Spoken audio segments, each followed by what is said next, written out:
I'm Lee C. Camp, and this is No Small Endeavor, exploring what it means to live a good life.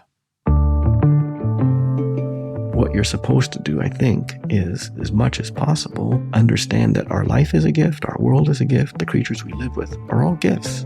That's Professor Norman Wirzba, whose writing arises out of the rich intersection of theology, philosophy, and agrarian studies. When you're living with animals and with plants, you realize that you have to live on their schedule. Because if you don't take care of their needs, your own needs are not going to be met. In today's episode, Norman explores with us what it means to live in a deeply entangled meshwork world and how embracing our creaturely limits might be a key to authentic human flourishing. Nurture the places that nurture you. That nurture requires us to be servants of those that we take care of. And that means you have to give up control. All coming right up. Hello, friends. Lee C. Camp here. There is, as you may have noticed, no shortage of content in the world. Opinions, endless, outrage, plentiful. Deep wisdom and thoughtful perspective, slightly harder to come by. That's part of why we created the NSC Notebook. It's our weekly email from the world of No Small Endeavor with reflections on a good life, behind-the-scenes insight into our interviews, and quotes that stuck with me long after those conversations ended. You'll also get a curated list of what I'm reading, watching, and listening to, books, movies, music, and other things I think are actually worth your time. It comes to your inbox every Tuesday, completely free. So if you'd like one less thing to doom scroll and one more thing to actually enjoy, sign up for the NSC Notebook at nosmallendeavor.com. Hi, friends. It's Annie F. Downs here, and I am so beyond excited to share with you that I have a brand new TV show called I Gotta Ask that begins airing Thursday, May 28th on The Wonder Project, which you can find through your Amazon Prime Video app. You may have heard of The Wonder Project because they're the ones who brought you The House of David, and I am so honored and honestly have zero chill that I get to partner with them to make this dream come true. I love how Wonder Project is not only creating great original TV and movies that audiences can experience together, but also curating content via their subscription on Prime Video filled with meaningful stories. The first 2 episodes of my talk show, I Gotta Ask, premiere on May 28th, followed by 2 episodes each on June 4th and June 11th. And every episode, I sit down with a group of friends, some experts in their fields and some thought leaders, some just my real life people. And we talk about things like, why is dating so hard in 2026? Or how do I build a business? What do I do with fear and anxiety? And so many more questions that I just had to ask. I cannot wait to hear what you think. You can subscribe today at igottaask.com.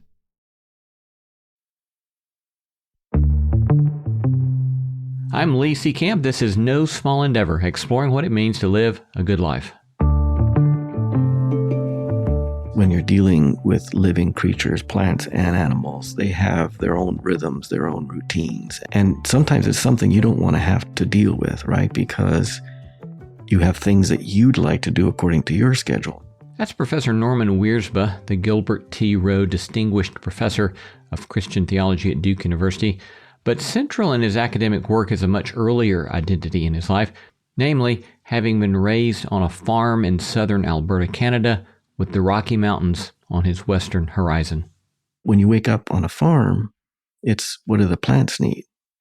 They have to be irrigated if you're living in an arid climate like Southern Alberta is. And that meant getting up at 4 or 5 in the morning to change irrigation pipes and then doing that 2 more times during the day. And you're doing that while you're getting mosquitoes that are just attacking you as you're out in that green, wet climate. And so that kind of thing requires you to put yourself aside. And that's a thing that is hard for a young person to navigate, I think. You see adults who have been farming for a long time, and this is just part of the way that they live. There's a kind of sense that the world shouldn't exist on our terms, but that we need to figure out how to put ourselves in their terms. And that requires a kind of patience, a kind of gentleness, and a kind of mercy. After leaving the farm, Norman would in time find a love of philosophy, and then he would find in time that his love of philosophy and his childhood experience as a farm boy were not antithetical to one another. Instead, he discovered that the philosophy he loved and the agrarianism that he loved were mutually enriching, and that an interplay between the two could help us all learn to see reality much more clearly. We think of ourselves as single, unitary, self-driving, self-legislating beings. And what I want to say is, from any sort of physiological point of view, that's simply false, and it's reflected every time you eat. You have to live by consuming the life of others. And the minute you start to acknowledge the physiological dependence that we have on other creatures, and you start to then reflect about social dependence on others, and you start to realize, I could not be who I am apart from parents, apart from teachers, apart from friends, apart from coworkers, all of whom have invested in me and have made it possible for me to do the things that I do. I mean, even something as simple as speaking a language already reflects your need of others, because languages are social things, which means that every time I speak, others are speaking through me. Every time I move my body, the bodies of other creatures are moving through me because I ate them. So the practices of the farming and some of the key constructs of philosophy each begin to inform the other. Farming, construed as an act of care and devotion.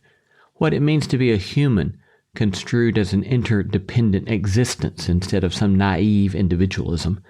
And the reverence we owe, not merely to one another, but to the rich panoply of creatures all around us. How do you get an apple pie? Right? It's an astounding thing to think about. Somebody had to realize that if you take flour and butter and cold water, you can get a flaky crust. It's a miracle that pie exists in the world. But to do that, you now have to say, okay, I have to be grateful for wheat germination, and that there's an agricultural community that figured out that you can take wheat, grow it, and you can mash it and make a flour. And then someone had to realize that there's a thing called a cow, that if you take its milk and you beat it up, you get butter. And you have to mix butter with flour, and you have to make sure that the water's cold and not hot when you're making this flaky crust, right? It's a kind of miracle that reflects the kind of devotion that people had along the way to give us this amazing thing called apple pie. Today, my conversation with Professor Norman Wirzba. Norman Wirzba, welcome to No Small Endeavor. Great to be with you, Lee. So you are a farm boy become theologian, and I would suspect that there's something about you being a farm boy that's made it possible for you to do things as a theologian you could not have done otherwise. Is that fair to say? Yeah, I think that is fair to say. I would also say I didn't come to it by myself. It was really getting to know some other people who really helped me understand that, first of all, Scripture is an agrarian book. And I had never thought of it, even though I grew up with farm folks. And the person who helped me see that was Wendell Berry. And so that put me on this trajectory. On the one hand, it was a way for me to reclaim some of my past, which was a really wonderful gift because it meant I could be more integrated as a person whenever I did theological or philosophical work. But it also put me on a path that I think was a little bit different, because so much of the way theologians and philosophers have thought about things has been from an urban point of view.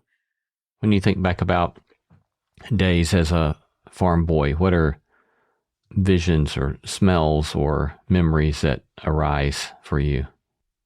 There's so many. I mean, I grew up in Southern Alberta, and so the Rockies were my western horizon, and it could be very windy, but the wind often carried the smell of sweet grass, and the smell of freshly cut hay is just still something that just transports me back to big skies and fresh air. It was just a wonderful time to be outside so much of the time and know that the place that you were in was just brimming with life. Large family, small family? Yeah, I was the fourth of four kids, and my parents were, obviously the ones who were running the operation with my older brother. But then a grandfather, who was my mom's dad, was at our place almost every day, and probably the most important influence on my formation as a youngster, because He was one of these people who had a kind of uncommon attentiveness to where he was and really was so gentle with the life that he took care of. And that made a deep, deep impression on me, so much so that I remember I was supposed to start grade 1 and I refused to leave the farm. And so I missed the first week of school because I just preferred to be with my grandfather than be in a classroom. When you say that he was gentle with all of the life he took care of, what does that look like? There was never an occasion where he would get angry with the animals that he was taking care of, even when the animals could be rather rebellious, even cantankerous, and they could hurt you. He said, these are animals that are taking care of our family, and we have to treat them with respect. And just an example of the way he thought about the animals in his care. We had chickens, and we had a bunch that we would raise for food, broilers, but we also had egg-laying hens that we would keep, about 25 or so. And they could go anywhere on the farm that they wanted to. But in the summer months in particular, after lunch, he would often grab a scythe and a bucket, and he would go find some grass, 6 inches tall or whatever, and mow it down. And this is really fresh grass. And so it's just something the chickens would love. And he would walk to the chickens, and they would come running to him. He would throw the grass, and the chickens would jump in the air to catch the grass. And it was a totally unnecessary thing to do because these chickens could go anywhere they wanted on the farm, get their own grass, right? But he figured this made his chickens happy.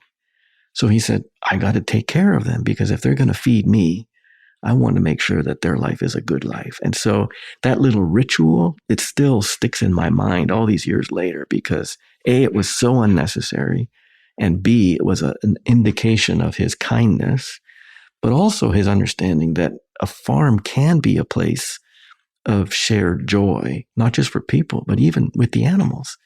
And that's an amazing thing because you look at chicken farms now, there ain't much of that happening.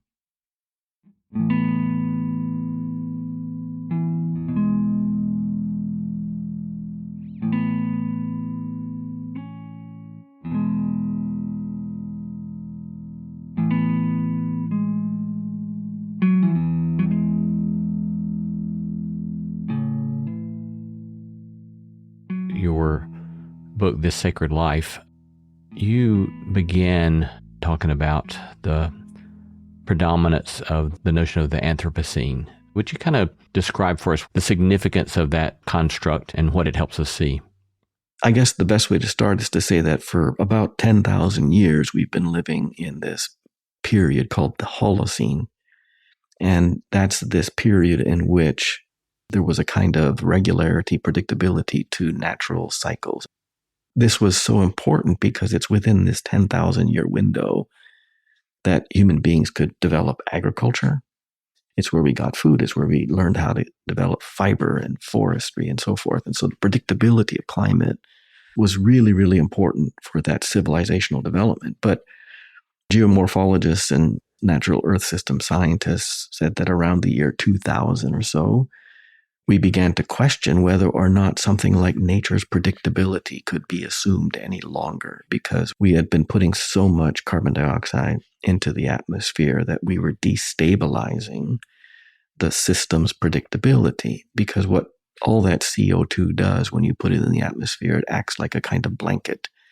And that has now created this destabilizing effect. And weather is the great way to see this, but there are other ways as well, right? Acidity in the ocean, sea level rise, melt of glaciers and snowpacks. But one of the things it's really done is it's made weather systems much, much less predictable so that things like an early frost or a late frost are very hard to understand or predict. And so we're now in this world where we are, through our industrial economic activity, changing in fundamental ways Earth systems. There's another side to it too, which would be biological systems because of genetic engineering. We have obviously done genetic manipulation of plants and animals for some time. We've used a lot of poisons to try to control the kinds of weeds that we don't want to have in our fields. And these toxins are working their way into the tissues of living creatures. And the question is now, what is a human being when so much of its food contains all these elements that are affecting physiological function. And when you think about the prospect that we can engineer cells and organisms, is it reasonable to say that we live within nature or that we are the bosses of nature, right? And that's why it's called the Anthropocene, because it's the Greek word anthropos, which is human. And it means that we're in the era of the human, because whatever human beings decide to do, and obviously the deciding is not being done by everybody, is going to shape the future of all life on this planet. And that's a new thing, right? Historically, people have been dwarfed by the power of nature. You said there that it's not all humans. And in the book, you use a language that I think you pick up from somebody else of maybe, as opposed to Anthropocene, maybe Capitalocene. Unpack that for us. This is where history gets very, very important when we think about the fact that for so many people, they've been peasants or they've been villagers and they have very little power. But then when you get the development of industrialization, and we look to 19th century England as the place where this really takes off, right? We get Isaac Watt, who develops the steam engine, and that puts in place a whole factory system that now runs not on water, that runs not on sunshine and muscle power, it runs on machine power, right? That's a major innovation. And who decided that? Right? It wasn't decided by most people. In fact, what we learn when you pay attention to the history is that industrialized methods of production required concentration of people in cities. It meant the world that Charles Dickens describes, where you have children working in factories, going into mines to do this work. And there's a lot of coercion and there's a lot of violence involved in that shift in the way people navigate their daily lives. So they didn't have a choice in this, but there were certainly business and political elites who saw that it was tremendously to their advantage to put in a system in which the kind of wealth that can be generated through industrial systems is enormous. And so the capitalist system that we see going off in industrialized worlds is not being democratically decided. It's not being democratically governed. And so you have to say that not everybody decided that they want to have this industrialized world. Before you have industrialized capitalism, you have mercantile capitalism. And that's so important because what this way of thinking about the world did is it fundamentally changed how we thought about land, right? Think about how settlers, when they came to these indigenous communities and claimed them as property, the people and the land, right? This is a completely new way of thinking about Earth and about fellow creatures. To think that you could make it private property is a completely new innovation in the way people thought about their relationships to land and to fellow creatures. And so that transformation in what we think the world is so important for putting in place then a whole new economy, political systems that all depend upon private property. The securing of it, the profiteering from it, right? That becomes the bedrock of modern cultures. And that's, again, something that a lot of people have not had a say in. I think it was in your book that I saw that you said that something like 90 corporations. Help me with what it was. Yeah, I mean, the kind of wealth consolidation is really staggering. And even if you think about the current environment that we're in, the top 0.1% of the population controls something like 50% of the wealth of the world. Now, that's just a staggering figure to contemplate.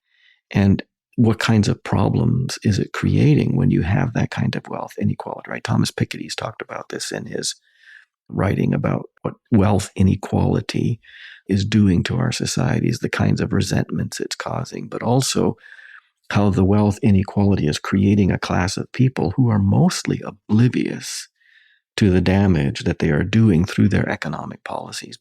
And because these are people who can shield themselves, right? And I'm part of that class. I mean, I live in a place where I don't have to see toxic dumps. But if you live in Cancer Alley in Louisiana, you're seeing that the cost of fossil fuels is reflected in cancer rates, in water pollution, in property values that have plummeted because they are now on toxic sites and things of this sort. So we're condoning a kind of wealth inequality, which is creating two classes of people, those who are insulated from the effects of what they do, and then the very large number of people who have to live with the effects of the dominant economy.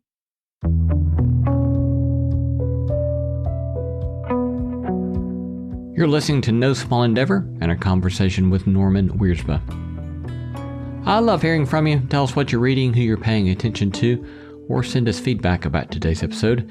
You can reach me at lee@nosmallendeavor.com. You can get show notes for this episode in your podcast app or wherever you listen. These notes include links to resources mentioned in the episode and a full transcript, a lot of riches there that we hope you'll check out and make use of. We also have a free weekly newsletter in which I riff on themes and the behind-the-scenes goings-on called the NSE Notebook. You can subscribe to that newsletter for free by going to our website at nosmallendeavor.com/newsletter. We'd love to get to connect with you in that way as well. Coming up, Norman and I discuss transhumanism, the problem with techno-optimism, and the hidden costs of convenience.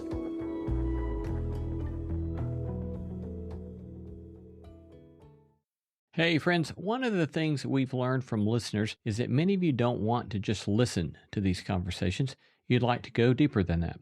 That's part of why we created NSC Plus, which is our subscriber community, where we share additional conversations, reflections, and bonus material connected to the themes of the show, especially looking for ways that this can relate to the practice of your own life. Recently, we started a new series called Reflections on a Good Life, in which I share brief reflections arising from some of our favorite NSC interviews. You might think of it as a weekly 7-minute episode in which I pull out some pearl of wisdom from an interview and suggest a question on which you might choose to meditate to further cultivate some goodness in your own life. We've also launched a new bonus series called Books You Should Know. In the first installment, I sat down with Dr. Lee Warren for a conversation that quickly became one of my favorite interviews I've done in quite a while. It's all waiting for you over at NSE Plus. And just as importantly, NSE Plus is what helps keep No Small Endeavor on the air and available for free to everyone. Subscriptions start at just $5 a month, and if these conversations have been meaningful to you, we would truly love to have you join us. You can learn more at nosmallendeavor.com or click the link in the show notes and join NSE Plus.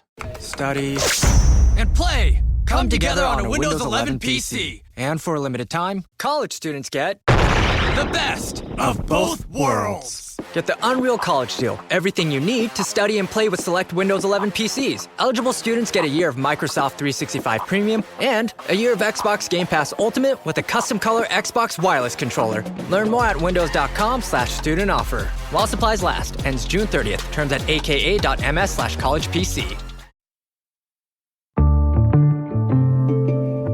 So you place the rise of transhumanism within this context, that when one sees the so-called environment as something to be used or manipulated, property to be used or manipulated, people to be used or manipulated, that in time you get transhumanism. So for those who can't see how you get from A to B, how does that happen? Yeah, I mean, it connects a little bit to what we started talking about, right? Where you're living with animals and with plants, and you realize that you have to live on their schedule, right? To meet their needs. Because if you don't take care of their needs, your own needs are not going to be met. That nurture, as I said, requires us to be patient. It requires us to be servants of those that we take care of. And that means you have to give up control.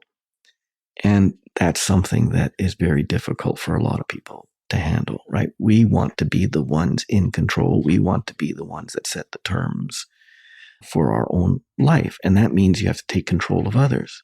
And so we've done that by taking control of land, right? Putting it in the terms of property that we can assign various financial values to. We do this with agricultural products. We do it with animals. We do it with workers, right? People think of other people as units of production or units of consumption.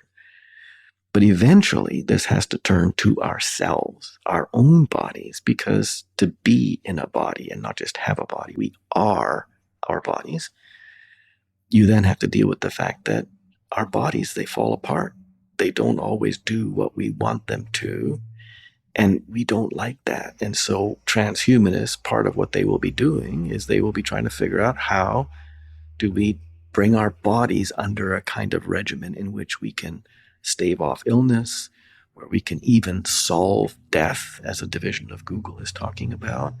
And so we get visions of engineering the human being so that we can live forever, right? Ray Kurzweil, one of the founding figures in the transhumanist movement, he longs for the day where all of the physical infirmities that he deals with are solved. And that's a very strange way, I think, of looking at a human being, that we are a problem to be solved. I think the much better way for us to think about ourselves is to say that we're a mystery that we're supposed to cherish and take care of and honor and celebrate. I mean, that's the important thing to be doing. The one other obvious big category that relates to all of this is just the notion of a frictionless life. Yeah. And our pursuits of ease. What do you see that doing to us? Yeah, well, that's a really important question. We know that there's something wrong with that the minute we translate that to the level of interpersonal relationships, right? So imagine somebody says, I will be a friend to you, but I will only be your friend as long as you don't cause me problems, right? That the minute that happens, you're going to say, well, that's not a friendship. But that's the reality of a human being's life, right? We can be beautiful, we can be wise and witty, but we can also be really difficult and complex and a bother to other people. And so to think that we should have relationships that are governed by control and ease, or the friction-free future that Silicon Valley wants to promote, it just breaks down immediately when you translate it to interpersonal relationships. One could assume from what you've described for us so far that climate change is not merely a scientific problem, but maybe a moral and social one as well. Yeah, I think that's really important to say, because the world that we have, in which climate change has become such an all-encompassing and vexing issue, is a world that didn't just happen, right? Choices have been made that drive economies that are creating the very problems that we're dealing with. And if we don't talk about the choices that are being made by decision makers, political, economic leaders, and so forth, we're going to assume that we can just keep going and things will somehow just get better. And that's a delusion. We know what some of the mechanical or geophysical drivers are of climate change. We know about CO2. We know about methane. We know about sea level rise. We know about how all these things are working in the mechanics of their working. But we're not talking about the kinds of cultural transformation that are going to be required for us to prevent these kinds of things. And I think most people would agree that we're now past the stage of preventing. We've already gone 1.5 degrees Celsius past pre-industrial levels.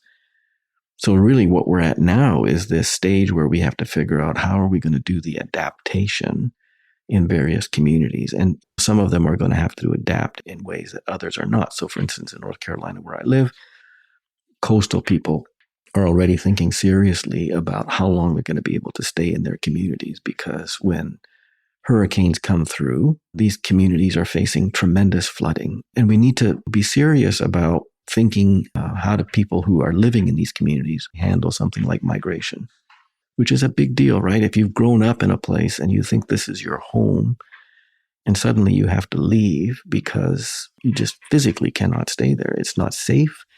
This is a serious issue. And what I want to emphasize is that while we are facing this difficult future, we can still create moments and places where beauty and goodness can thrive. But we have to do this with a kind of clear vision about what's required of us, how we need to change not just our economies and our built environments, but we have to change ourselves in terms of what our expectations are.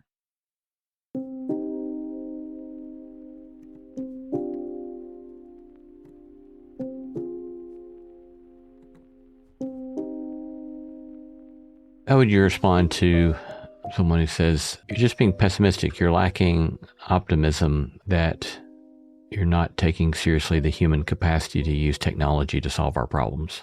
I think one of the reasons I don't like techno-optimism is that it assumes that there's a kind of savior, Elon Musk, for instance. He's going to come up with that gizmo that's going to get us energy that costs nothing to the environment, costs nothing to us personally. And I'll be the first to say there's a lot of technological development that I applaud. And I want to say we don't want to go back. I mean, who wants to go back to an era before antibiotics, for instance, or the kinds of sanitation systems that we have? But I think we also have to be very clear-eyed about how so much technological boosterism is marked by this singular inability to subtract, right? It's only the positive things that get mentioned and never the negative side effects, which invariably are unforeseen, and then they come as a kind of shock, right? What are the costs associated with our desire to have artificial intelligence, for instance? When you think about data centers, when you think about the numbers of people who are putting in data who are not getting paid a living wage, or you're thinking about the cobalt mines in the Congo where people are living lives of misery so that we can have the chips that we need and the batteries that we need to run all of our techno devices. We need to expand the scale of our vision and think about how are we doing accounting that is more honest, that is more encompassing of the good and the bad. And when we do that, I think we can get into a position where we can start to say the costs of some developments are simply too high. Yeah, it's interesting that you revert to accounting there, especially given that I think so much of the popular rhetoric around these kinds of conversations is that those who speak on behalf of we'll use the problematic word environment, or the theological word creation, those who speak on behalf of such entities or realities are oftentimes typified as being anti-human and or even anti-business. And yet there you are referring to, obviously, as we'll talk to you in just a moment, you're very pro-human, but there you are appealing to a business construct as crucial here. I come out of the humanities. Philosophy and theology are the languages that I work in most of the time. And we can be notorious for just being anti-capitalist or anti-business. And that's just silly because we are economic beings, right? We are ecological beings, but we're also economic beings, which means we live by the exchange of the things that we need from each other. And we depend upon the use of a world. And in our use of each other and of the world, we need to make sure we're doing justice by how we use, what we use, how much we use. And that's accounting. And I think what troubles me about some of the various forms of accounting that we see now, like fundamentalist free market ideologues, they will not count a lot of things because either they don't think they matter or they're just oblivious to those costs, right? And so when I talked about the cell phone a second ago, to run that cell phone, we need lithium batteries, we need all sorts of heavy metals, and we need all kinds of minerals. We don't see the mining sites. We don't see the communities that are devastated. We don't see the illness of people. And because we don't see it, we don't count it. And so the true cost of a cell phone is not reflected.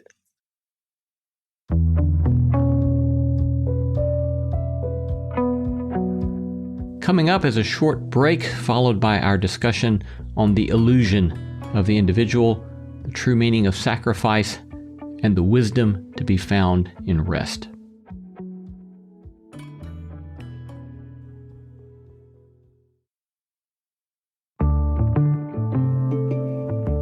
When you talk about being a human, you use this language of a meshwork world. What does that mean? Yeah, so one of the ways to talk about our sort of cultural moment is to say that we're in the grip of a neoliberalist way of thinking. And neoliberalism, as many people would experience it, is this idea of individualism.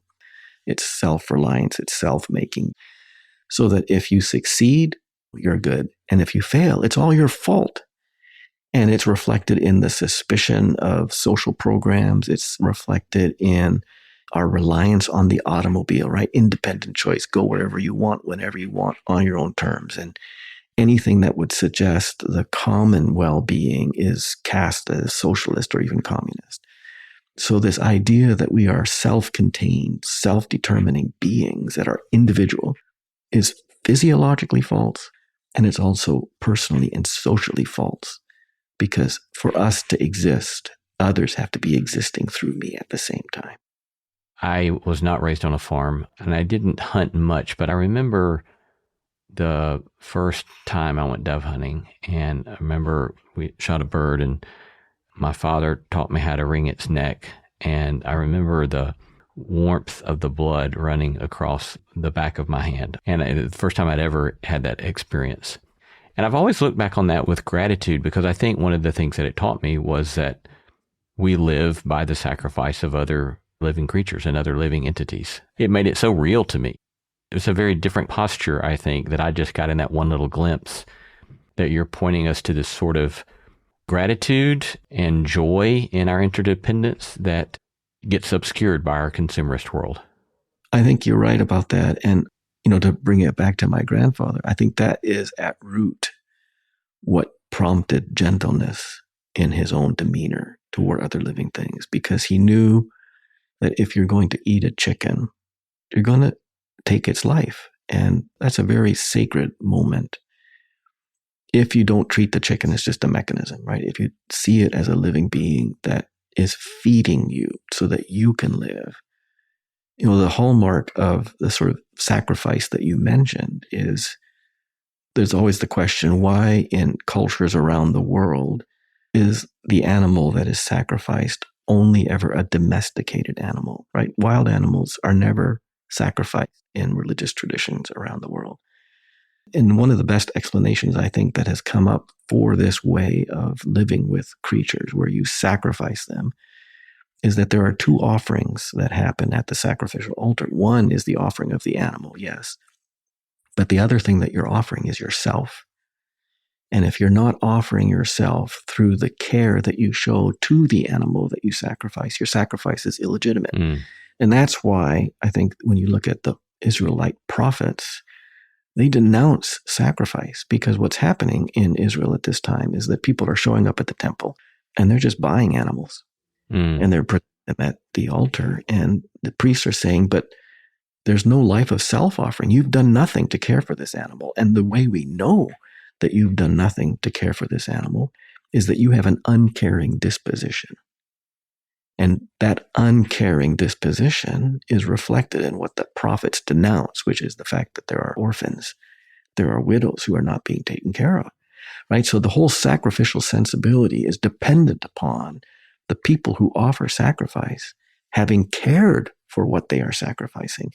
And this is why I think the language of sacrifice has become so troublesome, is that we see in our cultures the language of sacrifice being used to oppress people or to diminish other creatures, right? When we send young people into war and say, you're making a sacrifice for this country, but the war is not a just war. We can see how sacrifice can be misused and distorted by taking out the self-offering care that is always the prerequisite for a legitimate offer.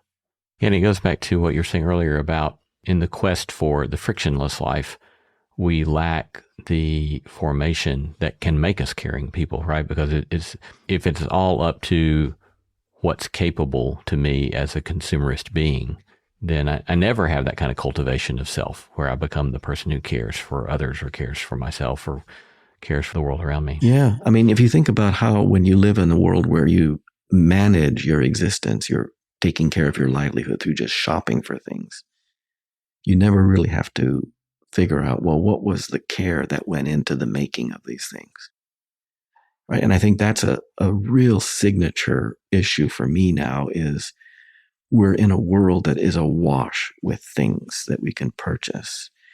But are we learning to cherish any of the things that we buy? And the fact is that they're not often cherished because we're so content to throw them away and get the new and improved version.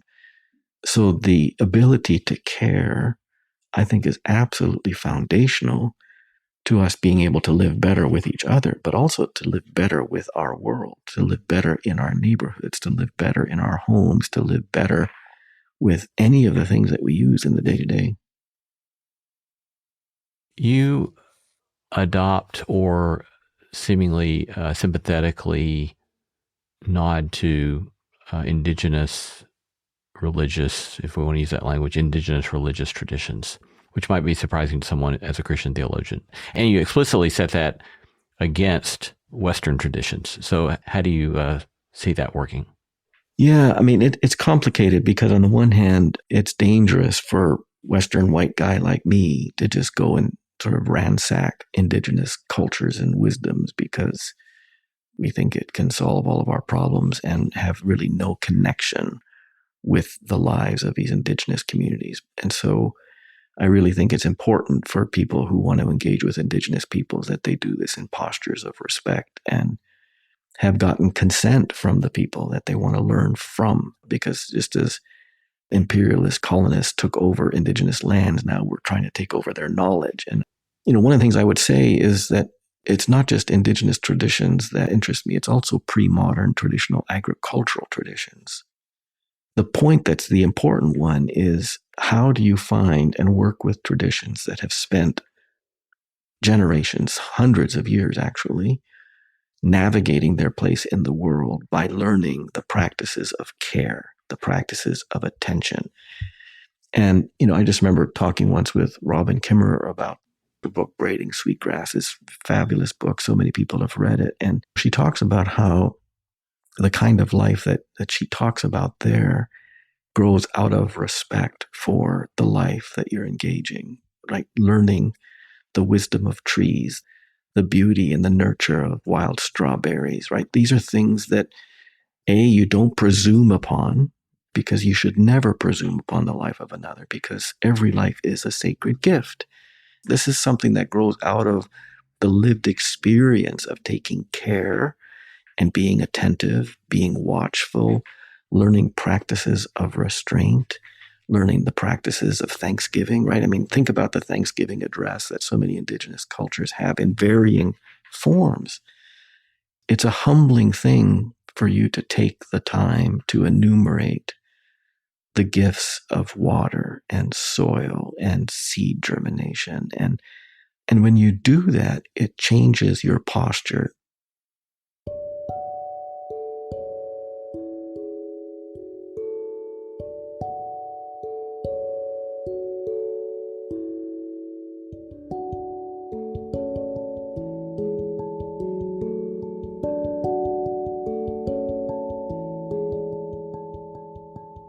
Let's shift there towards thinking a bit more about, okay, what do we do with all this? What does this mean in more concrete, specific terms? So you have an opening inscription in your book that says, "We should be willing to act as a balm for all wounds," from Eddie Halisem, who, as I understand, was imprisoned in the Holocaust and then was put to death. How do you see us beginning to try to do that? I'll bring it back to my grandfather again, because I grew up with him in Western Canada, and obviously he was an immigrant. He had been farming in Central Europe before the war years. And so as a generation, like the generation that raised me, were all refugees from that war, they saw what brutality can do to the world. The kind of destruction and devastation is simply beyond my comprehension. It's hard to fathom so much of Europe reduced to rubble, food just simply unavailable, civic order gone, right? And so he understood what human beings can do when they are desperate, when they become violent. And I think that this prompted him to figure out, or at least think about tremendously, what does gentleness require so that we live in a world where the people we meet, the land we tend, the creatures we take care of, we do it out of a posture of how utterly precious this life is and how easy it is for human beings to violate that precious, sacred character of life. Now, the way this translates, I think, for us today is we're going to need kinds of practices, rituals, I might even say, that bring us into the presence of each other so that we can appreciate them as precious And this is difficult because we live in a culture that is all about optimization. It's all about acceleration. It's about maximization. And the pacing of life is brutalizing, but the pacing of life is also the sort that makes us oblivious to who we are with, where we are, who we ourselves are, right? I mean, how often do people just take the time to reflect upon how amazing it is that you have a friend who will sit with you or eat with you, or that, you have a body that needs rhythms where you have rest as well as exertion. And because we've become so oblivious, one of the practices that has become increasingly important to me is the practice of Sabbath. It's one of the greatest gifts the Jews ever gave the world, I think, because the Sabbath is so much more than simply taking a break from the crazy schedules of the week. The Sabbath is about orienting people in the world so that they come to experience themselves and the world they are in as a place of beauty and goodness, and therefore worthy of our delighting. And the way they put this in the scriptures, right, it's in Genesis 1-2, beginning of chapter 2, is they have a description of God resting on that first Sabbath, sunrise. And it's an astounding thing, because why would God do that?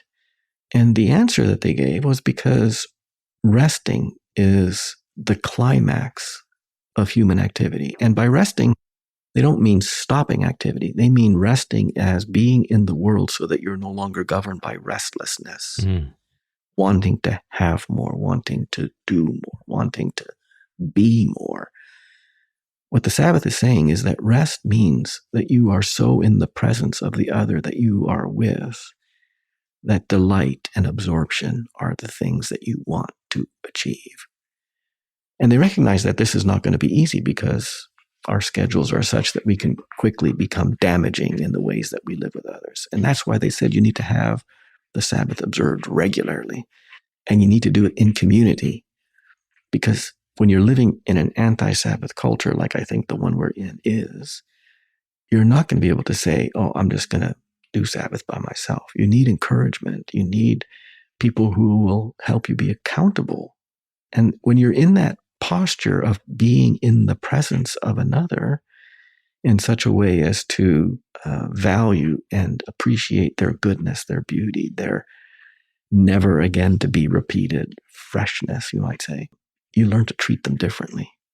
Because what you're supposed to do, I think, is as much as possible understand that our life is a gift, our world is a gift, the creatures we live with are all gifts. And if we can learn to find ways to remind ourselves regularly not to presume upon their life as if they're ours to do with whatever we want, we'll live more gently, we'll live more mercifully, and we'll live much more in the posture of generosity and compassion. Talking to Professor Norman Wirzba. Norman, thank you so much. It's been a wonderful conversation. Thank you for your good work in the world and all of the ways you provoke us to consider things that we too often ignore, and to our great peril. Thank you. Oh, thank you so much, Lee. It was great to talk with you.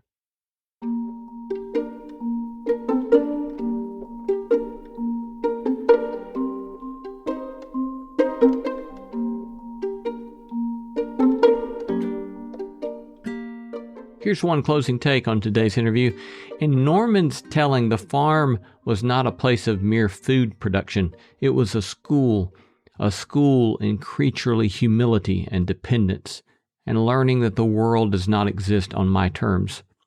When you're dealing with plants and animals, Norman said, they have their own rhythms, their own routines. And this poses a direct challenge to a great modern illusion that independence is possible or even desirable. Norman put it bluntly, this idea that we are self-contained, self-determining beings that are individual is physiologically false and personally and socially false. If that's true, then the quest for a good life moves beyond the pursuit of mere independence and toward practices of grateful and responsible interdependence. That sounds abstract, but it's highly practical, like Norman's critique of our ordinary practices of accounting. Because we don't see it, we don't count it, he says. The costs of our convenience, technologies, and food, the costs borne by workers and land and creatures and communities, those do not disappear because I do not see them. or because they show up nowhere on our profit and loss statements. Another practice is Sabbath, not merely a break from work, but a refusal to be governed by wanting to have more, wanting to do more, wanting to be more. Sabbath schools us to see life as a gift to be cherished, as a place for delight, not merely more stuff for consumption. Which brings me to Norman's grandfather, whose story I found myself telling my wife. Having seen the brutality of World War II Europe, Norman says his grandfather had come to understand what gentleness requires. So years later, on the farm, he would cut fresh grass for chickens who could have found their own grass, and he would simply throw it up in the air for them, simply because, Norman said, he figured this made his chickens happy. That sort of gentleness is not sentimentality. It's a disciplined way of seeing that all around us is gift, not raw material. And maybe a good life begins there, not in getting more from the world, but in becoming the sort of person who can take delight in the flourishing of what we do not control. That's a small but not so small take on today's episode. Peace to you, my friend.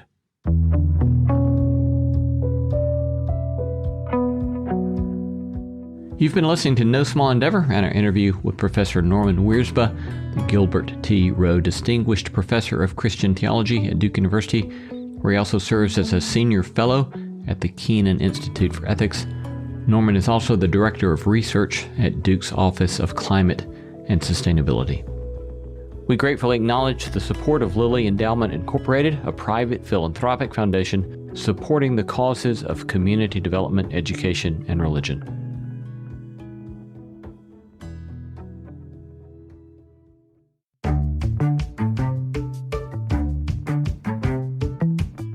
Our thanks to all the stellar team that makes this show possible: Christy Bragg, Jacob Lewis, Carriet Harmon, Jason Cheesley, Sophie Byard, Kate Hayes, Mary Evelyn Brown, and Audrey Griffith. Our theme song was composed by Tim Lauer. Thanks for listening, and let's keep exploring what it means to live a good life together. No Small Endeavor is a production of Tokens Media, LLC, and Great Feeling Studios.